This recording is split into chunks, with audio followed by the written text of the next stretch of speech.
all of my previous writing, my research, my speaking has been about this, IDEO's approach to innovation in an organizational setting. And so I've had a great conversation with lots of teams and team leaders.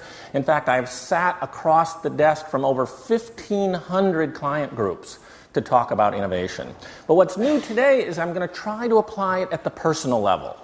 Right? Innovation made personal. I'm going to try to apply it to individuals, specifically to young, creative individuals, of which we have many in the room, whose careers and whose lives are just radiating possibilities right now. You've got so much in front of you, there's so many opportunities. I was over at Coho, the coffee shop, the other day, and they've got these pictures on the walls of what they gauge to be the most famous Stanford grads ever.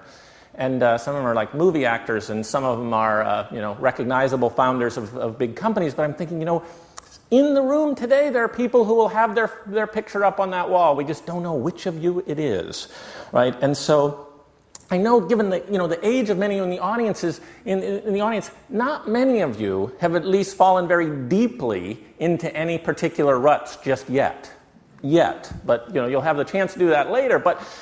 So my message today is mainly about nurturing or building or reinforcing your creative potential, your creativity, your capacities for innovation so that they can stand the test of time.